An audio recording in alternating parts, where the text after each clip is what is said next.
So welcome back dear friends, welcome back to our channel conquer UPSC. तो आज हम अपना 2021 प्रीलिम्स का पार्ट 2 शुरू करेंगे और जो 26 से 50th नंबर तक के क्वेश्चंस हैं उनको एक एक करके देखेंगे और देखेंगे कि किस तरीके से हमने जितना भी एल्गोरिदम और ये सब ट्रिक्स एंड टेक्निक सीखी हैं वो किस तरीके से ब्यूटीफुली अप्लाई होगा 2021 के प्रीलिम्स के क्वेश्चन पेपर में भी। And I am very sure that you are gonna love this session which we will have today. तो let's begin without wasting any further time. ठीक है, तो पहला क्वेश्चन शुरू करते हैं और देखिए जहाँ पे कोई चीज़ नहीं भी लगेगी और आपको नहीं कुछ करना चाहिए वो भी हम डिस्कस करेंगे। ऐसा नहीं कि हमें ये जरूरी नहीं कि हम एक चीज़ अटेम्प्ट करें वहाँ पे। ठीक है, कुछ क्वेश्चन छोड़ने के लिए ही होते हैं। क्वेश्चन की डिफिकल्टी लेवल तय करती है। देखिए पहली बात तो हमें ये भी सीखना है, अगर क्वेश्चन ईजी वो करने से ही पता चलता है। तो आप मान के चलिए अगर आपने 95 क्वेश्चन कर दिए हैं तो बहुत है। आप ये मत सोचिए कि 100 में 100 करें। अगर ईजी है 95, टफ है 85 बस। और ये भी कोई हार्ड कोर रूल नहीं 95 ही। कभी कभी हो सकता है आप 93 करें, जैसे इस बार के पेपर में मैंने 93 ही किए थे। ठीक है, सोच के गया था 95 कर दिए 93। टफ आ जाए 2023 जैसा तो 85। ठीक है, अनरिजर्व कैटेगरी के लिए बता रहा हूँ, इतना आपने कर दिया बहुत है। और थोड़ा सा अगर रिलैक्सिंग कैटेगरी है, मान लो ईडब्ल्यू एस टाइप है तो बस ठीक है 80 कर दिए बहुत है। अगर टफ है ठीक है तो बहुत ज़्यादा वो नहीं लेना है और उस हिसाब से यहाँ 90 ईजी में। बहुत ज़्यादा एक हद से ज़्यादा डिस्प्रोपोर्शनेट नहीं करना है। और देखिए छोड़े कौन से क्वेश्चन जाते हैं ये भी इंपॉर्टेंट है, ये आज तक मैंने डिस्कस नहीं किया। जितने भी छोड़ने की कैटेगरी होती है वो ये होते हैं सिंगल फैक्चुअल स्टेटमेंट। इनमें कुछ ज़्यादा कर नहीं सकते हो, पता है तो पता है, नहीं पता है तो नहीं पता। ठीक है, तो ये वाले छोड़ने वाले होते हैं अगर आपको नहीं पता है। चलिए फिर भी देखते हैं क्या है। क्वेश्चन था which one of the following is a filter feeder. अब देखिए कुछ भी नहीं पता था मुझे फिल्टर फीडर क्या होता है, लेकिन वही है कि बीटेक में हम लोग क्या करते हैं कि बहुत ज़्यादा सीरीज देखते हैं। तो एक सीरीज थी फेमस गेम ऑफ थ्रोन्स, तो उसमें एक करेक्टर थी आर्या स्टार, तो है ना बहुत ही फेमस उसकी करेक्टर है। तो वो ऑयस्टर बेस्ड थी, पांचवे या छठे सीजन में, है ना ऑयस्टर बेस्ड थी। तो बस मुझे उतना ही याद था कि वो ऑयस्टर बेस्ड थी। मैंने चार में से एक ऑप्शन देखा ऑयस्टर और बस मैंने ऐसे ही मार दिया। कुछ भी नहीं पता और ये कोई तुक्का नहीं कि आप भी जाके लगाएं, बस बता रहा हूँ मैंने मार दिया सही हो गया। आपको ये गलती या ये रिस्क नहीं लेना है अपने यूपीएससी के प्रीलिम्स में। ठीक है, आपको जेन्युइन श्योर शॉट वाले बहुत सारे क्वेश्चंस मिलेंगे या 50-50 वाले मिलेंगे जिनको करना है इस टाइप के क्वेश्चन को एग्जाम में छोड़ देना है। ठीक है, नेक्स्ट क्वेश्चन। नेक्स्ट क्वेश्चन, हाँ अब ये देखते हैं क्या है। In case of which one of the following biogeochemical cycle, biogeochemical cycle the weathering of rocks. ठीक है, तो यहाँ पे मेन इंपॉर्टेंट दो वर्ड हैं। एक तो बायोजियोकेमिकल साइकिल की बात हो रही है, दूसरी बात यहाँ पे क्या हो रहा है, वेदरिंग ऑफ रॉक्स है मेन सोर्स। ठीक है, रिलीज ऑफ न्यूट्रन, तो वेदरिंग ऑफ रॉक्स इंपॉर्टेंट हो गया। अब देखिए वेदरिंग ऑफ रॉक्स की बात हो रही है तो रॉक्स की बात हो रही, तो यहाँ पे गैसियस कंपोनेंट नहीं होगा। गैसियस कौन सी है, नाइट्रोजन और कार्बन, तो ये तो पता नहीं होगा। आंसर या तो फास्फोरस में होगा सल्फर में होगा। अब इसके बाद ये स्टैटिक का क्वेश्चन बन जाता है। इतना तो आप एलिमिनेशन से कर ही सकते हैं लॉजिकल कि ये दोनों नहीं होंगे। अब इसके बाद अगर आपने पीएमएफआईएस पढ़ी तो भाई वहाँ साफ साफ दे रखा है कि ये क्या होती है फास्फोरस साइकिल। इवन एनसीईआरटी में भी दे रखा है, मुझे याद है ज्योग्राफी की एनसीईआरटी में ये दे रखा है कि ये फास्फोरस। नहीं भी पता तो देखो इतना कला आ जानी चाहिए पढ़ने के बाद कि वेदरिंग ऑफ रॉक्स हो रहा है तो गैसियस वाला काम तो नहीं ही होना है। ठीक है, कि ये दोनों नहीं होने। ठीक है, नेक्स्ट क्वेश्चन।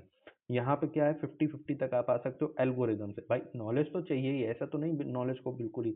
ठीक है, अगर किसी का कुछ बेटर हो पा रहा है या एग्जाम कंडीशन में दिमाग नहीं चलता है ना यार जब उस प्रेशर में, तो एल्गोरिदम ही काम आती है। तो इसलिए समझो यहाँ 50-50 लगा। नेक्स्ट क्वेश्चन देखो कितने ब्यूटीफुली वर्क करेगा। देखिए which one of the following is detritivores. Detritivores keywords है। अब हमें पता है डेट्रीवोरस क्या होता है, जो क्या करते हैं कि डेड रिमेन्स ऑफ जो ऑर्गेनिजम्स होते हैं माइक्रो ऑर्गेनिजम्स उनके डेड रिमेन्स को डीकम्पोज करता है ना, डीकम्पोज करता है और उसकी जो एनर्जी है ऑर्गेनिक मैटर में कन्वर्ट कर देता है। इतना पता है डेट्रीवोरस के बारे में कि dead remains of micro organisms को कंज्यूम करता है। अब ये वर्ड इंपॉर्टेंट है क्या, माइक्रो ऑर्गेनिजम्स को, dead remains of micro, micro याद रखना। ठीक है, अब उस बेसिस पे एल्गोरिदम लगाते हैं। एल्गोरिदम क्या है हमारा, हमें कुछ नहीं पता, देखो इतना मुझे कुछ नहीं पता है।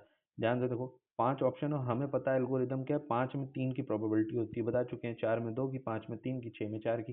पांच में तीन की होती तो भाई ये ऑप्शन हो नहीं सकता, इसमें तो चार ऑप्शन है, पांच के पांचों हो नहीं सकता, ये भी खत्म। अब इन दोनों में कॉमन क्या, ए तो अर्थवॉर्म्स तो होना ही, इसकी बात ही खत्म कर दो। अब इन चारों में से कुछ एक भी पता होगा तो हो जाएगा। अब देखो यहाँ पे क्या है, जेलीफिश।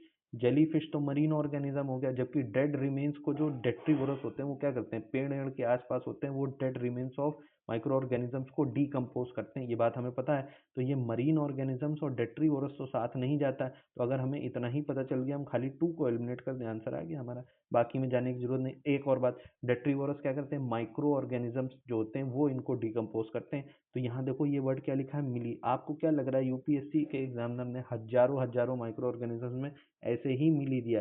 वो मिली इसीलिए दिया है कि आप यहाँ से इसको को रिलेट कर पाए। My dear friend, this is called algorithm, कि मिली को आप माइक्रो ऑर्गेनिज्म से कन्वर्ट करते हैं। ये कुछ नहीं, सिर्फ साइंस है और कुछ नहीं। जो साइंस आप पढ़ते हैं, लॉजिक, लॉजिक उठाओ, यहाँ मिली, यहाँ माइक्रो ऑर्गेनिज्म, मिली माइक्रो ऑर्गेनिज्म, सही।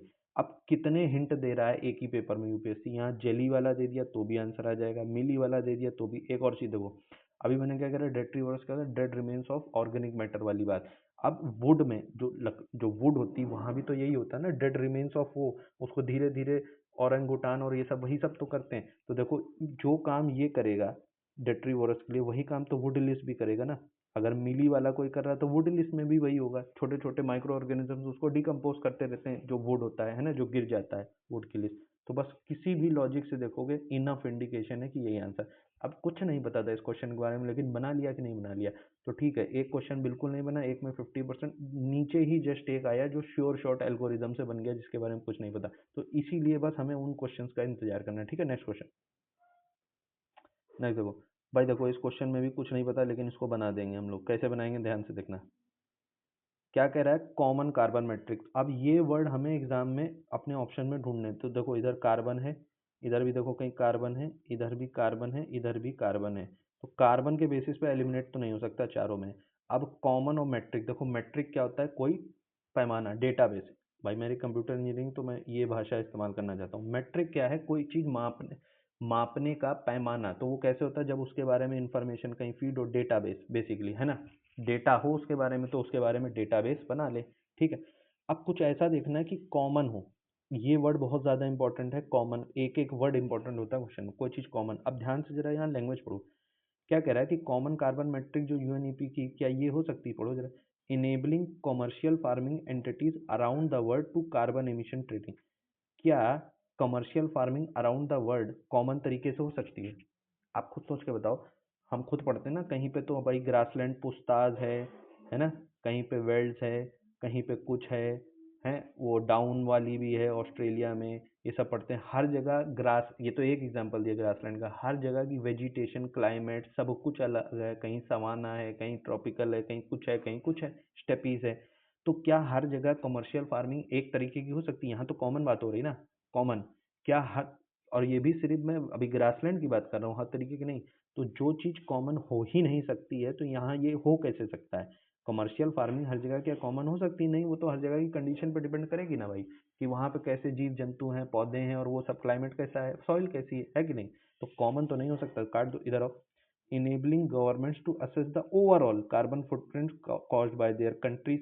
ओवरऑल कार्बन फुटप्रिंट जो कोई भी, ये है ना, government to assess the overall carbon footprint caused by their countries.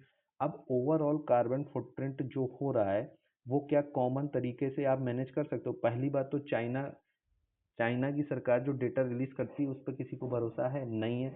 तो चाइना की जो गवर्नमेंट करेगी डेटा रिलीज, उससे क्या कॉमन कार्बन मैट्रिक रिलीज हो पाएगा? कॉमन, कॉमन हो पाएगा डेटा? नहीं ना हो पाएगा, काट दो। अब इन दोनों में आते हैं, तो इसका मतलब, और ये भी पढ़ो कि ये कोई डेटा है, डेटा मैट्रिक डेटाबेस। तो ये इनेबल करने के लिए नहीं हो सकता, ये लैंग्वेज पढ़ो, इनेबल, इनेबल के लिए नहीं हो सकता, ये एसेस करने के लिए। डेटाबेस क्या होता है कि पहले से ही जानकारी आ गई, अब उसके बेसिस पे हम इन्फॉर्म डिसीजन मेकिंग करेंगे। तो ये एसएस के लिए होता है। तो या तो ए होगा या तो डी होगा। अब डी पढ़ते हैं। Assessing the overall carbon footprint caused by the use of fossil fuels. अब वही बात है, ओवरऑल कार्बन फुटप्रिंट जो है यूज ऑफ फॉसिल फ्यूल्स, क्या कभी निकाल भी सकते हो? मैं कह रहा हूँ बिल्कुल डेमोक्रेटिक सरकार है, सब कुछ सही है। अब कहीं उत्तराखंड के किसी फॉरेस्ट में फॉरेस्ट फायर लग रही है, जहाँ ट्राइबल्स रहते हैं, जहाँ सरकार हस्तक्षेप ही नहीं करती है, शेड्यूल 5 शेड्यूल 6, तो वहां से जो फॉसिल फ्यूल्स निकल रहे हैं, उनकी वजह से कार्बन फुटप्रिंट, क्या सरकार उनको मतलब मेजर कर सकती है? आप ही बताइए, कर सकती है? सरकार सब कुछ चाहती है। अब मान लो पूरी दुनिया में डेमोक्रेसी आ गई और बस यूएस ने झंडा ही गाड़ दिया डेमोक्रेसी का।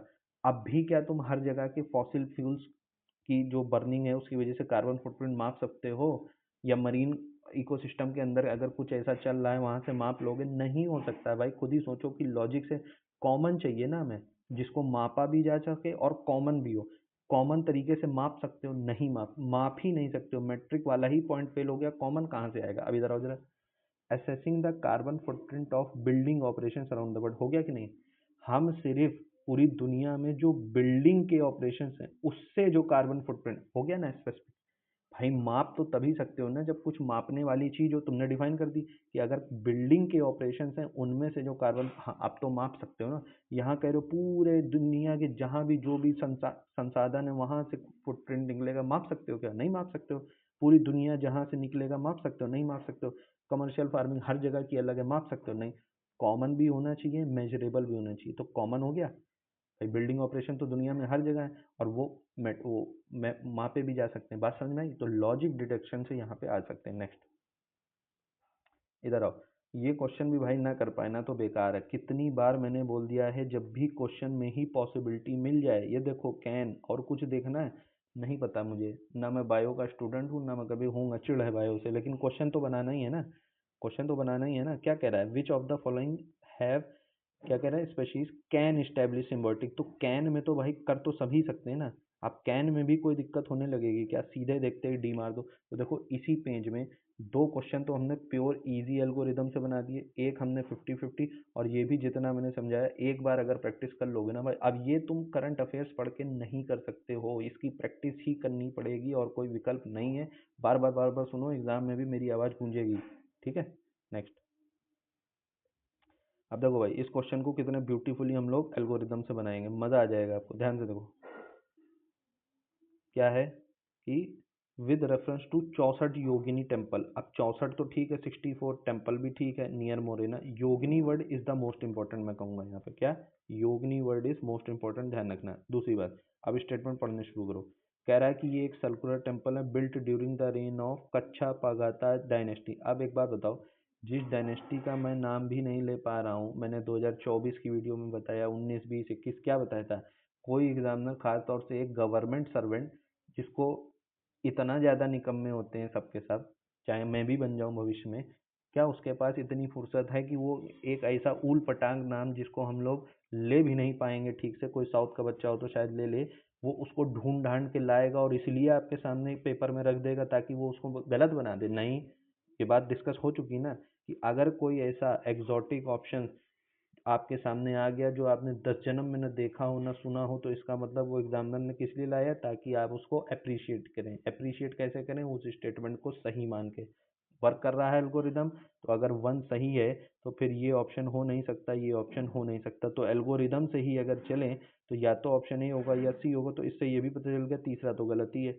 एक और बात, तीसरा गलत और क्यों होना है, सारे एल्गोरिदम देखना, ये 64 टेम्पल तो ठीक, योगी, योगी भी तो हैं, आदि योगी सुना होगा ना, सदगुरु से योगी की, जो विष्णु जी थे वो भी तो योगी थे, परम योगी, भोलेनाथ भी तो योगी हैं।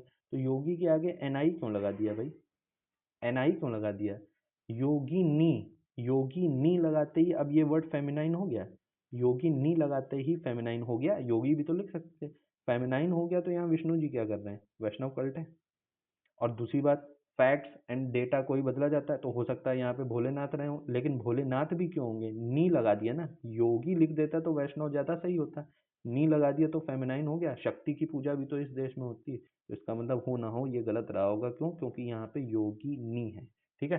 तो दोनों ही एल्गोरिदम से ये कट जाएगा, तो अगर थ्री गलत, ये भी गलत, ये भी गलत। अब बाकी चीजें देखो, only circular temple in India, भाई साहब हिंदुस्तान टेम्पल्स का देश है। और यहाँ पे पूरे देश में, अब यूपीएससी का एग्जाम में भ्रमण करके आया और उसको एक ही टेम्पल मिला, देखते ही पता चल रहा आउटराइटली गलत, काम खत्म। एक और बात, चौथा स्टेटमेंट पढ़ो, it's design has given rise to a popular belief that it was the inspiration behind Indian parliament. भैया एक बात बताओ, समाज के कोई भी तबका हो, कोई भी एक छोटे से तबके को भी अगर लगा कि जो न्यू पार्लियामेंट बिल्डिंग है वो इसी से इंस्पायर हुई है, उसकी जो डिजाइन, उसको लग रहा है, हो चाहे ना हो, सरकार नहीं मान रही, क्या क्वेश्चन की लैंग्वेज भी पढ़ा करो। क्या कह रहा है, ये पॉपुलर बिलीफ है। अब समाज के किसी तबके में ये पॉपुलर बिलीफ आ गया है कि जो नई पार्लियामेंट बिल्डिंग है वो इसी से इंस्पायर है, तो क्या तुम उसको गलत मान लोगे पेपर के, मतलब एग्जाम कंडीशन में क्या तुम इस स्टेटमेंट को गलत मान लोगे।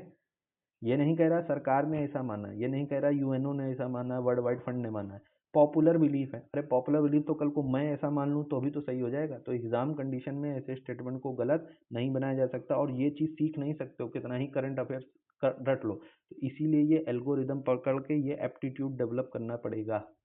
समझ में आया? इसे मैं बोलता हूँ पीवाईक्यू स्किल्स डेवलप करनी पड़ेंगी। ये टेम्परामेंट होता है पीवाईक्यूज का, ये डेवलप करना पड़ेगा आपको अपने अंदर। ठीक है, next.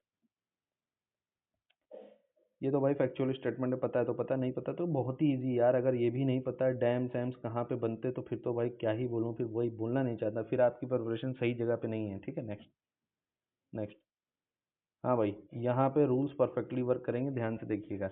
In the first quarter of 17th century, first quarter मतलब 1625 है, 1600 से 1625। ध्यान से समझना है इस क्वेश्चन को, आज तक किसी ने ऐसे डिकोड ही नहीं किया होगा। 1600 से 1625। In which of the following were factories of East India Company located. आपको क्या लग रहा है एग्जाम कंडीशन में किसी को इतना पता होगा? तुम 10 बार स्पेक्ट्रम नहीं 100 बार पढ़ के चले जाओ, एग्जाम कंडीशन में करना लोगे नहीं। अब हमको पता है कि ईस्ट इंडिया कंपनी 1600 में आई, इतना भी पता है कि उसकी पहली फैक्ट्री 1613 में सूरत में लगी, इतना सबको पता होता है हर सीरियस एस्पिरेंट को। टाइमलाइन ध्यान से समझना। अभी तुम सूरत में आए हो, अभी अभी तुम्हें फरमान मिलने शुरू हुए हैं जहांगीर से, 1613 में तुम्हारी पहली फैक्ट्री लगी, जबकि तुम 1600 में आ गए। 13 साल लग गया तुम्हें पहली फैक्ट्री में, और अगले ही 12 साल में तुम त्रिचुनोपल्ली, जो कि नाम से ही पता चला बिल्कुल डाउन साउथ है, बिल्कुल सबसे नीचे साउथ में है, तुम अभी सूरत में एक फैक्ट्री 13 साल में लगा पाए हो, सीधे साउथ में इसीलिए तो उसने फर्स्ट क्वार्टर लिखा है भैया, पूरी 17th century क्यों नहीं लिखा है? कुछ सोच के ही फर्स्ट क्वार्टर लिखा है, वरना फर्स्ट क्वार्टर लिखने की क्या जरूरत थी? यानी इतनी जल्दी जल्दी तुम सूरत से सीधे त्रिचुनोपल्ली जा सकते हो? बात बताओ, यही तो कह रहा है ना कि कंपनी की कहाँ फैक्ट्री लगी। अगर 1600 से 1613 तुम्हें सूरत आते आते लग गया, तो तुम सीधे नीचे पहुंच जाओगे क्या? तो ये तो सिंपल लॉजिक का सवाल है ना। तो ये ब्रॉच क्या है वो, अरे बड़ौदा को ब्रॉच कहते थे पुराने समय में, है ना? समझ रहे हो ना? ये तो वही गुजरात का ही है, ब्रोच मतलब वही भरूच, बड़ौदा, बड़ौदा। ठीक है, तो ये गुजरात की बात है, तो वहीं सूरत पे फैक्ट्री लगी तो बरोच में तो लगी होगी, लेकिन त्रिचुनोपल्ली इतनी जल्दी लग सकता है एग्जाम कंडीशन में? जरा सोचो, 1600 से 1625, जब अभी तुम सूरत में आए ही आए हो, तो इसका मतलब हो ना हो एग्जाम कंडीशन में 3 तो गलत रहा होगा, 3 गलत रहा है और 1 तो सही होना ही है, लॉजिक से बता दिया। अब आपको ये देखना है कि ये चिकाकोल जो है ये साउथ का नाम है कि थोड़ा वैसा नाम है। अब चिकमंगलूर डिस्ट्रिक्ट आपने पढ़ा होगा, है ना? ये ये साउथ सॉरी कर्नाटक की एक डायनेस्टी थी, वोडेयार डायनेस्टी में एक चिक्का राजा चिक्का करके था। अगर वो उतना पढ़ोगे तो इसका पता चलेगा कि यार ये भी कर्नाटक में, कर्नाटक तो साउथ में, साउथ में है। तो अभी इतनी जल्दी ईस्ट इंडिया कंपनी साउथ नहीं जा सकती, क्योंकि अभी तो ये सूरत ही में आए अपना स्ट्रांग होल्ड बनाने। तो उस हिसाब से आंसर बन रहा होगा। थोड़ा सा सोचना पड़ेगा, वही जिस तरीके से मैंने सिखाया, लेकिन एक बार ये सोचना शुरू कर दोगे तब तुम्हें समझ में आ जाएगा कि ये क्वेश्चन नॉलेज से यूपीएससी नहीं पूछ रही, ये लॉजिक से पूछ रही है। इस लॉजिक को समझो। ठीक है, नेक्स्ट। हाँ भाई, नेक्स्ट। अब यहाँ देखिए, कुछ नहीं करना, सीधे अब ऐसे क्वेश्चन को पता है ना कोई पढ़ाता है और आदमी छोड़ के चला जाता, कुछ नहीं भाई, एल्गोरिदम वाला क्वेश्चन है, 6 स्टेटमेंट है, 4 वाले सही होंगे, खत्म खत्म खत्म, 4 वाले एक ही खत्म, कुछ नहीं पता, यही आंसर है। अब इससे आसान क्या होगा, 2 सेकंड में बना दिया मैंने सवाल आपको, और लोग छोड़ देते हैं। हमने पढ़ा भी नहीं कि हर्षवर्धन है कि क्या है कि क्या है, बस खत्म एल्गोरिदम। ठीक, नेक्स्ट। इधर आओ। अब ध्यान से, according to Portuguese writer Nunes, अब कोई पोर्चुगीज राइटर नूनीज भाई साहब आए, उनके हिसाब से, ध्यान से देखना, ऐसे ही नहीं लिखा है बस, अगर वो चाहता यहाँ से शुरू कर देता, women in Vijayanagar empire were expert. कह रहा है कि कोई पोर्चुगीज राइटर नूनीज आए, उनके हिसाब से women in Vijayanagar empire were expert. Question की लैंग्वेज भी सुन लो, खुद ही कह रहा है कि वुमेन थी क्या, एक्सपर्ट। अब मैंने आपको शुरू की वीडियोस में 2-3 चीजें बताई थी कि जो भी vulnerable section of the society होगी, कौन सी, एससी, एससी, एसटी, विमेन और ट्रांसजेंडर, इनके बारे में यूपीएससी जब भी बात करेगा तो बहुत इज्जत से करेगा, और हमेशा अच्छी बातें करेगा, पॉजिटिव बातें करेगा, फ्लावरी बातें करेगा। ये चीज़ें तो हमें माइंड में रखना ही है, हाइंडसाइड बायस, एक बात।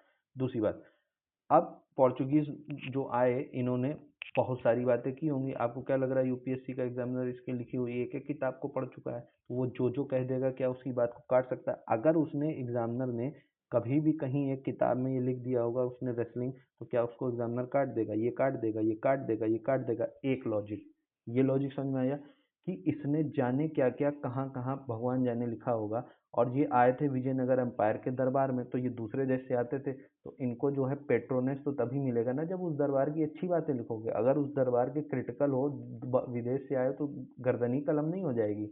बात समझ रहे हो? तो अगर दूसरे देश से ये आए हैं तो ये अच्छी अच्छी बातें लिखेंगे। खुद ही कह रहा है, और क्वेश्चन की टोन भी तो समझो, कह रहा है कि वुमेन एक्सपर्ट थी। ये लिख के यही गए हैं कि नूनीस क्या लिख के गए, वुमेन एक्सपर्ट थी। अगर निगेटिव कॉनोटेशन होता तो लिख देता, तो वुमेन एक्सपर्ट थी तो किस चीज में भला नहीं होंगी? तो उसकी हजारों लाइनें जो वो लिख के गया, लाखों लाइनें पढ़ लेगा एग्जामिनर? नहीं। तो इसका मतलब आंसर तो ऑल होना ही है इस लॉजिक से। एक किसी का ये लॉजिक नहीं चल रहा है, मान लो नहीं चल रहा भाई। और देखो, चलो ध्यान से देखना अभी इसको कैसे सॉल्व करेंगे।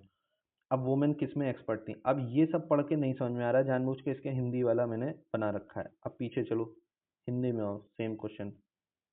अब मुझे सूद सेइंग का ऑप्शन नहीं पता था भाई, हिंदी नहीं पता थी, लेकिन यहाँ पढ़ो। अगर वुमेन ज्योतिष शास्त्र में एक्सपर्ट हैं, तो ज्योतिष शास्त्र और भविष्यवाणी कोरोलरी है कि नहीं है? अगर वो दो में एक्सपर्ट हैं तो चार में भी होंगी, दो में नहीं है तो चार में भी नहीं होंगी। यानी थोड़ी देर के लिए मान लेते हैं कि ये गलत ऑप्शन है, क्या? दो। तो अगर दो गलत है तो चार भी गलत होगा। बात समझे? थोड़ी देर के लिए क्या मानना है, दूसरा गलत है। तो अगर ये दोनों कोरोलरी, ये सही तो ये भी सही, ये गलत ये भी गलत। तो अगर दो गलत है तो चार भी गलत। तो यहाँ तो दो दे रखा है, काट दो। यहाँ चार दे रखा है, काट दो। यहाँ दो चार दोनों दे रखा, तो फिर तो कुछ बनेगा ही नहीं। इसका मतलब कि दो तो सही है, तो दो सही है तो चार भी सही है। तो दो और चार एक साथ कहाँ सही है, ये और ये। तो इसका मतलब हो ना हो हमें इतना पता चल गया। मान लो इसमें कुछ ना पता होता, तो सिर्फ ऑप्शन से डिड्यूस करके हमको इतना पता चल गया है भाई कि दो और चार तो सही ही होने। तो इसका मतलब ये तो हो नहीं सकता, ये तो हो नहीं सकता। तब भी आप 50-50 पे आ गए हो, 50-50 पे आ गए हो। अब ये क्या है, लेखाकरण। तो भाई अकाउंटिंग तो आती ही होगी। मान लो एक बार को एग्जाम में डाउट किस पे जाएगा, कुश्ती। अरे यार कुश्ती उश्ती कहाँ लड़कियां लड़ती होंगी, वो तो लड़कों का काम है, राजा महाराजा ये वो। लेकिन लेखाकरण तो एक पॉजिटिव लाइट में दिखा रहा है। अकाउंटिंग में क्या दिक्कत है, अकाउंटिंग क्यों नहीं करेंगी औरतें? बात समझ में आई? तो फिर आप डी की तरफ जा सकते हो। क्यों? क्योंकि वुमेन और वनरेबल सेक्शन को उस स्लाइड में दिखाया जा सकता है। तो ये दोनों लॉजिक से बना है, ये तो वही है, हमें पता ही है, एल्गोरिदम है वुमेन वाला। तो बस फर्स्ट नहीं भी पता तो भी आंसर तक पहुंच गए। देख रहे हो, हर तरफ से लॉजिक चलता है। नेक्स्ट। भाई ये क्वेश्चन तो कुछ भी कर लेते एग्जाम में, सही नहीं कर सकते हो, और ये क्वेश्चन छोड़ भी नहीं सकते हो। वो एग्जामिनर ने बनाया ही इस मंशा से है कि आप गलत कर दो। इसका मेरे ख्याल से आंसर ये था, और मैं ही नहीं, दुनिया का जितना सीरियस एस्पिरेंट है वो भी यही मार के आया था, और उसका गलत हो गया था। कुछ नहीं कर सकते उसमें, ठीक है। नेक्स्ट। ये गलत करने के लिए ही बनाया पेपर में। हाँ भाई नेक्स्ट देखो। अब ये तो यार देखो नॉलेज वाला सवाल था। सबको इतना पता है कि बुरज़ोम जो है वो कहाँ है, कश्मीर में है। वो रॉक कट शाइन्स नहीं, वहाँ पे पिट बने हैं। वो कुछ ऐसा ऐसा ऐसा ऐसा नीचे उतर के उनके घर जाने का वो होता है ना, रॉक कट वो पिट्स। ठीक है, तो वो ऐसा है क्योंकि बर्फबारी बहुत होती है ना कश्मीर में। तो ये तो पता, रॉक कट शाइन्स तो नहीं है भाई। तो ये पता था इतना एग्जाम में सबको, तो ये काट दो ये काट दो। अब यहाँ से पता चल गया था कि थ्री तो सही है। चंद्रकेतुगढ़ में टेराकोटा आर्ट इतना किसी को नहीं पता था। ठीक है। अब ये है कि 50-50 में आप आ गए थे, 50-50। अब कहने को कह दो यार टेराकोटा आर्ट तो दुनिया की हर जगह होगी, तो ऐसे तो कॉपर आर्टिफैक्ट्स भी होगी, फिर रॉक कट शाइन्स भी होगी। अमरनाथ शाइन्स नहीं है क्या? अमरनाथ अगर बर्फ की है तो वहां पे वैष्णो देवी नहीं है क्या? वैष्णो देवी छोड़ दो, ललित मार्तंड टेम्पल जो तोड़ दिया गया, क्या वो नहीं था क्या? वो भी तो है कश्मीर में। और भी क्या कितने टेम्पल नहीं है क्या? तो बहसी करने पे आ जाओ तो फिर तो ये भी निकल जाएगा हर जगह। सीधी बात है यार, एग्जाम कंडीशन में जो चीज कर पाओ उसकी बात करो। एग्जाम कंडीशन में 50% पे आ सकते हैं, बस इससे ज्यादा नहीं। ठीक, नेक्स्ट।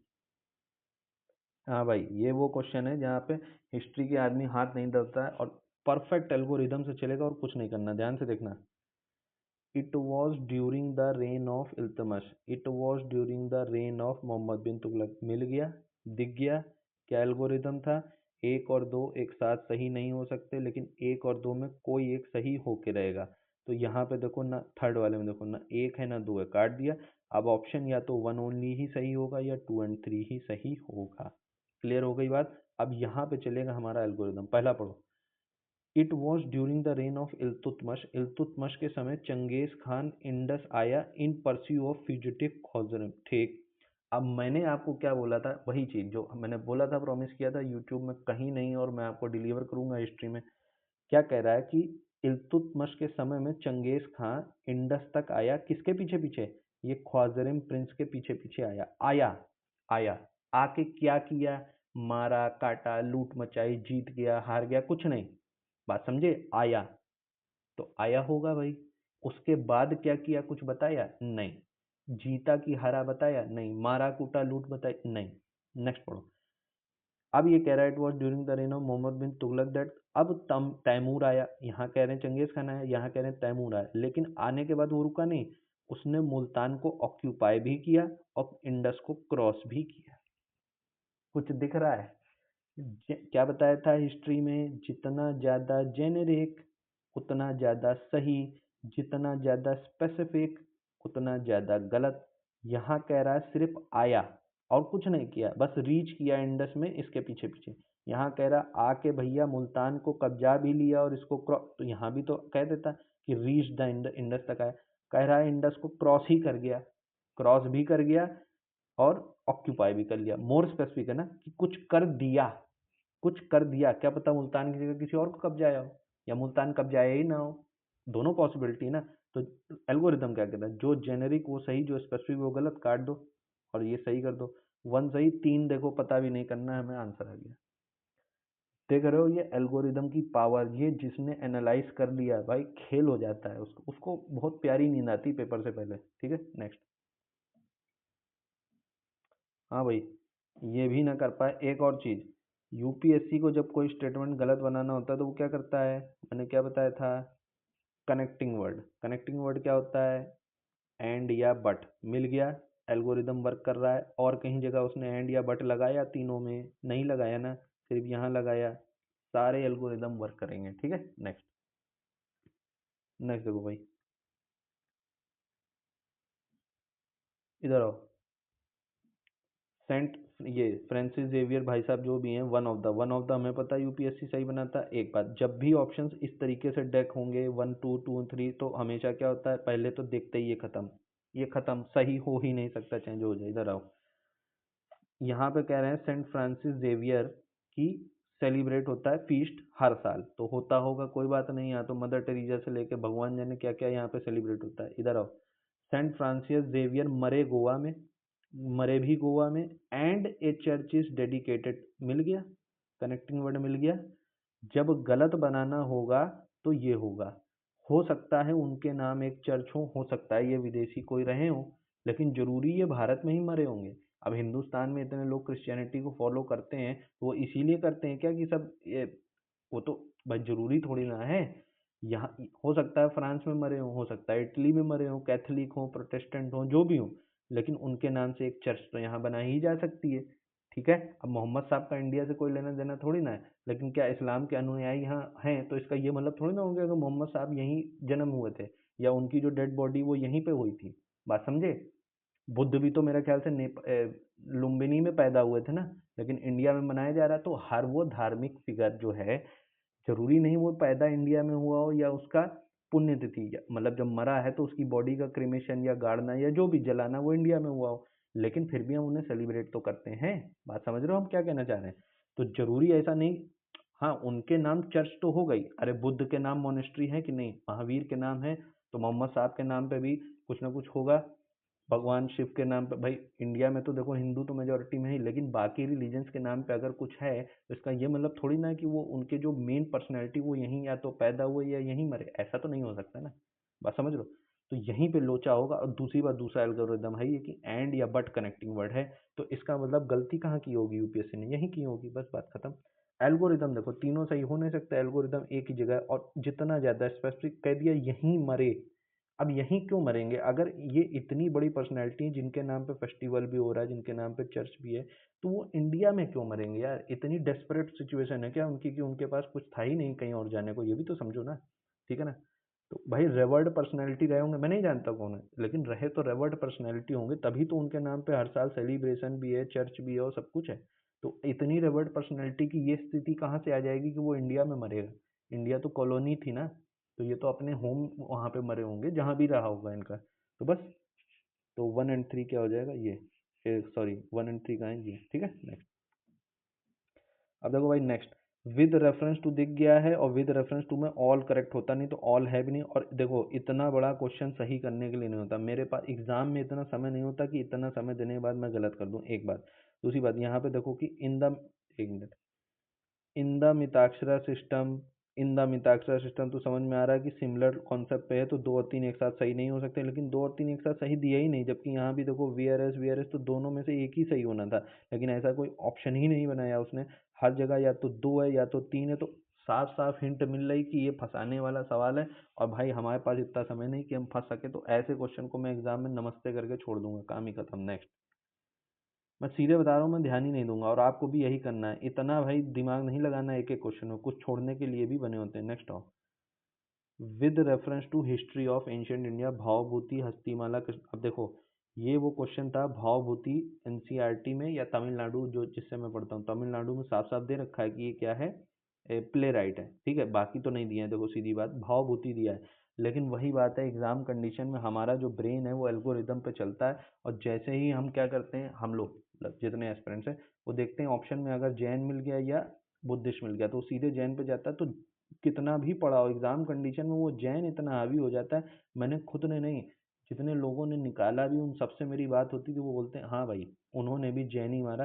तो ये दूसरा क्वेश्चन है कि वो उसने बनाया ही इसलिए है कि आप इसको गलती करोगे, आप भी जैन मारिए, कोई दिक्कत नहीं, इससे कट ऑफ नहीं रुकेगी आपकी, ठीक है। तो कोई बात नहीं, इसीलिए इस साल कट ऑफ नीचे गिर गई थी, मेरे ख्याल से 83 गई थी। कहाँ 2019 में 98 थी, और गिरते गिरते 2020 में हो गई थी 88, और इस साल आके गिर गई थी 83 के समथिंग। तो वो इसीलिए होता है कि वो जब दो दो तीन तीन क्वेश्चन ऐसा बनाने लग जाएगा कि मजबूर ही कर देगा कि तुम अटेम्प्ट भी करो तुम गलत भी करोगे, तो ये होता है, ठीक है, कोई बात नहीं। नेक्स्ट। जो है वो है एज इट इज। नहीं देखो भाई, 1990 Montagu Chelmsford reforms recommended granting voting rights to all women. भैया ऑल वोमेन को, वही बात है कि जब तक हमारी खुद की सरकार नहीं बन गई 1947 1946 तक तो ऑल लोगों को था नहीं। जब वो भी हुआ कि देश में किसकी सरकार होगी, 1946 में कांग्रेस की बनी, तब भी तो देश में सिर्फ 10% लोगों को वोटिंग राइट्स मिले थे। आपको लग रहा है 1900 मतलब विभाजन जैसी बड़ा कांड हो गया और तब 10% लोगों से पूछा गया बस, विभाजन में भी वोटिंग 10% ने की है, और तुम्हें लग रहा है 1919 में सारी महिलाओं को यहाँ पे वोटिंग मिल जाएगी, बकवास है, ठीक है, काट दो। Government of India Act on 19 gave women reserve seats to the legislature, तो बस ये तो हुआ था, रिजर्व सीट्स दे दी थी। वही है कि जो ज्यादा प्रेस्टिजियस हैं, मदर टेरेसा टाइप की, है ना, या एमजी रनाडे की जो वाइफ थी, अब ऐसे बहुत ही प्रिविलेज क्लास की जो महिलाएं थी उनको भाई दे दिया था कि पढ़ी लिखी हो, एक तो एजुकेशन वाला, फिर पैसा जिनके पास ज्यादा, इन लोगों को बस दे देते थे वो लोग, ठीक है। नेक्स्ट। हाँ भाई, नेक्स्ट क्या है। विद रेफरेंस, भाई ये अगर 19 ये भी अगर नहीं कर पा रहे हो तो वही बात है कि भाई फिर तो यार आप क्या ही कर रहे हो, बस वो शब्द नहीं बोलने चाहता हूँ मैं, ठीक है। क्या है मतलब, ये तो नहीं एक्सप्लेन करने वाला है। नेक्स्ट। हाँ, वे क्या है associated with songs from prison. अब देखो वही बात है, सॉन्ग्स फ्रॉम प्रिजन, तो जेल से गाना कौन गाएगा, आपको लगता है नेहरू जी गाने, या नेहरू जी तो जानते हो, नेहरू जी भाई बहुत ही सीरियस पर्सनैलिटी। सरोजनी नायडू तो कभी सुना ही नहीं है। ये सब काम दो में से एक ही लोग कर सकते हैं, और सारे सीरियस एस्पिरेंट इन्हीं दो में आके फंस गए थे। ठीक, अब इनमें जो आपको एग्जाम कंडीशन में सही लगे वो मार दो, इसमें इस हद से ज़्यादा नहीं किया जा सकता, लेकिन हर सीरियस एस्पिरेंट का धर्म है कि वो इतना कर दे कि 50-50 कर ले, 50-50 आके भाई सिक्का उछाल के मार देना है, फिर नहीं छोड़ना है, ठीक है। नेक्स्ट। अब ये वाला क्वेश्चन देखो, बनाने वाला है, बनाने जैसा है, ठीक है। अब यहाँ पे क्या कह रहा है, असेंडिंग ऑर्डर में बताओ साइज के हिसाब से, तो हमने अगर थोड़ा भी मेडिवल एरा और वो सब पढ़ा होगा तो वो देखते थे ना कि अकबर बोलते थे कि तुम यहाँ के सूबेदार हो, तुम यहाँ के सूबे, एक सूबा दे दिया है ना, मनसबदार सूबेदार, तो सबसे बड़ा क्या होता था, सूबा, ये तो हमें पता है, अकबर अकबर के समय से सबसे बड़ा सूबा, तो ये सी और डी ही काट दो। अब सरकार और परगना में आके थोड़ा सा वो आपको वो होगा, लेकिन आपने एक जगह पढ़ा होगा कि सबसे देखो, सबसे बड़ा तो सूबा मतलब प्रांत हो गया, है ना, सूबे के इस प्रांत के राजा जी, लगान में पड़ा होगा तो वो सूबा होता है, तो ये प्रोविंस हो गया, पूरा स्टेट, ठीक। अब उसमें भी फिर नीचे कुछ होगा डिवीजन, और सबसे नीचे आता है डिस्ट्रिक्ट, ठीक, डिस्ट्रिक्ट। अब डिस्ट्रिक्ट में भी जब परगना पढ़ोगे, तो हमने मॉडर्न हिस्ट्री में एक जगह पढ़ा है 24 परगना, याद आ रहा है, तो यानी एक डिस्ट्रिक्ट भी अगर 24 परगना से मिलके बन रहा है, अगर 24 परगना बना है और परगना को मान लेते हैं डिस्ट्रिक्ट, अगर एक डिस्ट्रिक्ट भी 24 परगना से बन रहा है, तो यानी परगना तो डिस्ट्रिक्ट से भी छोटा है, यानी सरकार क्या रहा होगा भाई, सबसे ऊपर होता है स्टेट, प्रोविंस, स्टेट के नीचे क्या होता है, डिस्ट्रिक्ट, और तीसरा डिवीजन इसका मतलब डिस्ट्रिक्ट से भी नीचे। अब क्योंकि परगना जो है, 24 परगना मिल जाए, यानी 24 छोटे छोटे ऐसे जो भी डिवीजन है उनको मिला के एक डिस्ट्रिक्ट बन रहा है, लॉजिक से चलो 24 परगना पड़ा है हमने स्पेक्ट्रम में, तो इसका मतलब कि परगना जो है वो सरकार से कम रहा होगा। परगना अगर सरकार से कम, आंसर आ गया बस, ठीक। किसी को याद नहीं करना होता, अब वही है, सामने सामने आपके सॉल्व कर रहा हूँ, क्या इतनी चीजें याद कर लोगे क्या भाई? दिमाग चलाना है, लॉजिक चलाना है, बस और कुछ नहीं। नेक्स्ट। नेक्स्ट देखो भाई, क्या है, which among the following associated with secretary थे हिंदू फीमेल स्कूल, बस पढ़ने की जरूरत ही नहीं। अच्छा, बेथुन भी, बस हो गया, ईश्वर चंद विद्यासागर, इतना तो यही है बस, इन्होंने ही किया था, ठीक है। Next, in the context of colonial India, तो शाह, अरे भाई ये तो सीधे स्पेक्ट्रम से उठ के आया है, शाह नवाज खान, प्रेम कुमार ढिल्लों और गुरबख्श, तो ये तो वही था, कहाँ गए अपने नेताजी सुभाष चंद्र बोस, हाँ ये तो सीधे सीधे आए ने भाई, स्पेक्ट्रम में डायरेक्ट दिया रखा है, और जैसे कि मैंने कहा लूसेंट में भी दे रखा है। मैं तो ये लास्ट एग्जाम में लूसेंट फॉलो किया था, मैं आपको रेकमेंड करूंगा, बहुत ही अच्छी बुक है, 100 पेज है बस, उसमें काम खत्म, पूरी हिस्ट्री उसी में से आएगी। नेक्स्ट। हाँ भाई, अब हिस्ट्री के वो क्वेश्चन जिनको देख के पता नहीं लोगों की क्यों हालत खराब हो जाती है, देखो कितने ब्यूटीफुली बनेगा। एल्गोरिदम देखो, एमर्ज्ड आउट ऑफ, लैंग्वेज देखना, एमर्ज्ड आउट ऑफ दिख रहा है, यहाँ पे क्या लिखा है, फॉर्म्ड आउट ऑफ, यहाँ क्यों नहीं एमर्ज्ड आउट ऑफ लिखा? यहाँ क्यों नहीं एमर्ज्ड आउट ऑफ लिखा जब दो जगह एमर्ज, या यहाँ क्यों नहीं फॉर्म्ड आउट ऑफ लिखा? बात समझ गए? क्योंकि वो ऐसे ही नहीं, कुछ भी हो जाता है, एल्गोरिदम है। अगर एमर्ज्ड आउट ऑफ है तो इसका मतलब यूपीएससी का एग्जामिनर हिंट दे रहा है क्या, वन और टू कभी एक साथ सही नहीं हो सकता, लेकिन वन और टू में से कोई एक सही हो के रहेगा तो थ्री भी सही नहीं हो सकता। और एक बात, और एक एल्गोरिदम क्या बताया था, देखो वन कितनी बार है, एक ही बार, दो कितनी बार है, तीन बार, तीन कितनी बार है, दो बार। तो एग्जामिनर साफ साफ आपको बता रहा है कि प्यारे बेटे और बेटियों, कुछ भी हो जाए, वन को तो कभी भी भूल के भी, हार मान के भी सही मत कर देना, ये मैं ही नहीं इसकी इज्जत कर रहा हूँ तो तुम क्यों कर रहे हो, तो वन नहीं सही हो सकता। बात समझ में आया? सारे एल्गोरिदम से ये पता चल गया, क्योंकि यहाँ से पता नहीं चल सकता, यहाँ पे जेनरिक और स्पेसिफिक वाला पॉइंट नहीं। देखो, Nizamat of high court emerged out of Hyderabad state, ये भी जेनरिक है। Mysore kingdom emerge out of Vijayanagar, ये भी जेनरिक है, कुछ भी स्पेसिफिक तो नहीं बोला, राजा का नाम नहीं लिया, यहाँ भी एक किंगडम है एम्पायर, यहाँ भी किंगडम है, तो वो पॉइंट खत्म हो गया, तो कुछ नया तो देगा ना एल्गोरिदम में वो, तो नया दे दिया उसने, वन एक ही बार है, दो को तीन बार दिया, वन को एक बार, दो को तीन बार, खुद ही बता रहा है कि मैं एक को धिक्कार रहा हूँ, दो को गले लगा रहा हूँ, तुम भी दो को गले लगाओ। वैसे भी हमें पता है विजयनगर से उसको ज्यादा प्यार होता है, तो देखो दूसरा या तीसरा क्वेश्चन विजयनगर का आ चुका है आज पेपर में, तो विजयनगर वाला सही। इतना तो पता चल गया कि विजयनगर वाला ऑप्शन सही है, ठीक, यहाँ तक हो गया। अब किसी के मन में ये भी आ सकता है कि सर सी भी तो हो सकता है 23, तो चलो तीसरा पढ़ते हैं।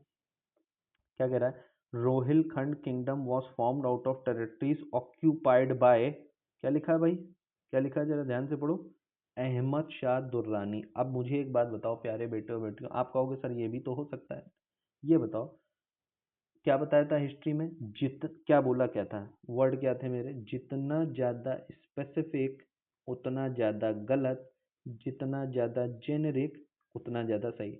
जब जेनेरिक बनाना है तो हैदराबाद स्टेट, रूलर का नाम नहीं, विजयनगर एम्पायर, रूलर का नाम नहीं। जब स्पेसिफिक बनाना है तो अहमद शाह दुरानी। भाई यहाँ भी इसकी किंगडम, इसकी एम्पायर, इसकी स्टेट दे देता, यहाँ रूलर का ही नाम क्यों बना रहा है, क्यों स्पेसिफिक बनाना है। और एल्गोरिदम क्या है, जितना ज्यादा स्पेसिफिक उतना ज्यादा गलत, तो बस बात खत्म, आंसर। अब बता दो, पूरे हिस्ट्री का क्वेश्चन सॉल्व कर दिया, इसमें कहाँ नॉलेज लग रही है, लग रही है, नहीं लग रही है, ठीक है। नेक्स्ट। हाँ भाई, ये तो भाई सीधा सीधा देखो दे ही रखा है, जैसा मैं बता रहा हूँ लूसेंट में भी दे रखा है, आपके नितिन सिंघानिया में भी दे रखा है, पता है तो पता, नहीं पता और ये क्वेश्चन छोड़ देने से आपकी कट ऑफ नहीं रुकेगी, सीधी बात। नहीं पता छोड़ दो, कोई शर्म नहीं, single factual statement. Next.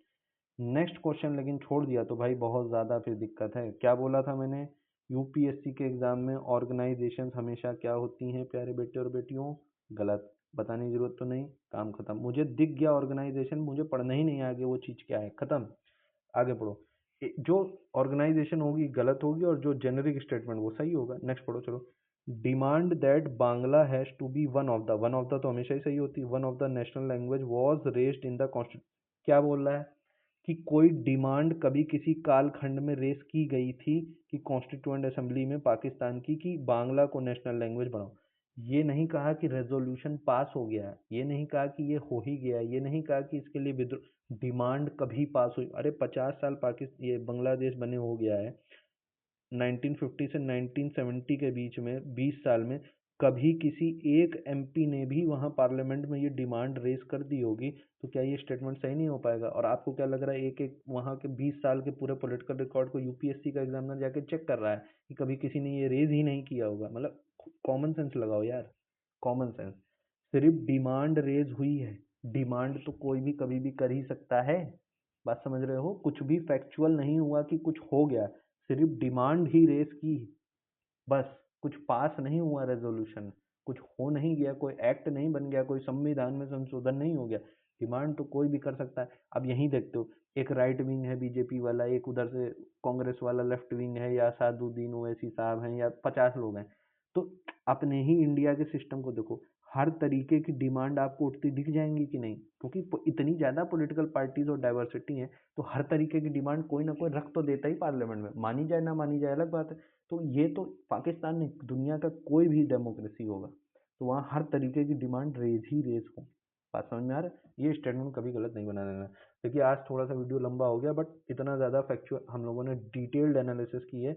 I hope आपको इससे कुछ बेनिफिट होगा, और अगर आपको बेनिफिट होता है तो देखिए आपको लाइक करना है और कमेंट करके अप्रिशिएट करके बताना है कि आपको पसंद आया। कोई चीज़ नहीं पसंद आती तो भी बताना है, ठीक है? तो चलिए आज इस वीडियो को बस ज़्यादा लंबा नहीं खींचते। Thank you very much for joining.